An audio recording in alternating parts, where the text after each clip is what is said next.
Hi, and welcome to the Edge Summit 2024 here in New York City. I'm your host, Sherelle Dorsey, and we are here in the digital content studio with Sergiu Tabaran, who is the COO of Absolute Web. We're going to dive in the evolution of AI and personalization, which has been an ongoing, recurring part of the conversation today at the Edge Summit. Sergiu, how are you doing? How are you feeling? Amazing. These events by Bloomreach are always, 10 out of 10, delivered again, and we're always happy to be here. Yeah. So give us your 30-second elevator pitch about who you are and what your company does. Absolutely. Myself, I'm an e-commerce specialist. I've been with Absolute Web for the last 10 years, and Absolute Web is an e-commerce strategy and web development company. We're based in Miami, Florida, and most of the experience relies around replatforming, optimizing e-commerce experiences, conversion optimization, performance, all of that with probably the primary goal with building customized and better shopping experience. Mm-hmm. And how does AI actually transform that shopping experience and really tailor that experience to individual customers? Absolutely. I mean, we use AI through, in and throughout, both internally, just us becoming better with recommendations when we talk to brands, but on the front end, right, on the shopping experiences side is, traditionally productionalization was a little bit more high level before AI kicked in, and that would be maybe tailored by category, like product category, maybe age, geolocation, where now you can be way more granular, and you can be more predictable and basically just speak a little bit more personalized to the individual that's on the on your site versus like a group of people. That means just a better shopping experience. If we want to get a little more technical, just better e-commerce metrics. It's a win-win for both either the brand or the consumer. Yeah, and so the part of the data, going much more granular, that also means that as a consumer or as consumers, there's more ask of parting with data.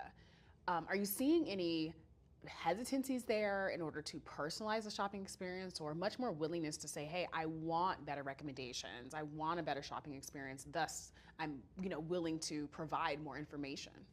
That's a very good question because I find myself a lot of times, right, when I'm asked to share data, I'm more conservative, and I feel like probably most of us are.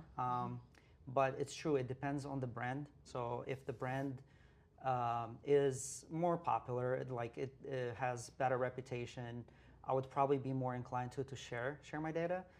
Whereas the brands that are like starting or in the phase of still developing the brand message and the experience, they just have to be more transparent with how are they going to use the data and so on.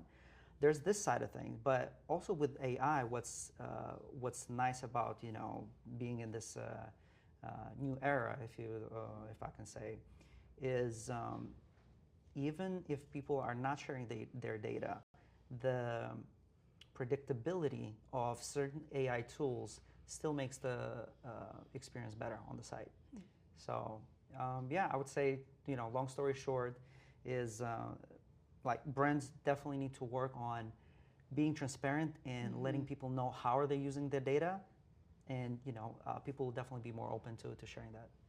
I think that's a really good point, and I think particularly consumer expectations will continue to change and evolve. I think the more that AI is embedded into these experiences and consumers become more savvy, brands are going to have to really meet those expectations to keep that retention and keep that consumer coming back. You spoke to this just a little bit, but I wanted to touch again on how can brands really, rise to the needs of a changing consumer and really continue to offer those personalized experiences while they're shopping online. So I would say consumers now are even more demanding. They want even a more simplified experience, faster, right? To get to their recommendation or to the product they want faster, right? So patience, unfortunately, is even less, right, with consumers. So that's why you need to adapt as a company. And how can you do that is analyze browsing patterns, even go to the way how consumers, act on their social media and so on. Gather that data, because that's what a lot of brands miss out. Gather data, gather customer attributes, browsing patterns and so on, and then use that to predict, show more relevant products, more relevant content. Thus, you can stay relevant as a brand and be very successful in e-commerce. Sergio, thank you so much for taking the time to chat with us here in the Digital Content Studio. And for those of you who have been watching the live stream, continue to plug into Sergio as well as Absolute Web. Absolutely. Well, thank you for having me. This has been amazing. Awesome. Thank you.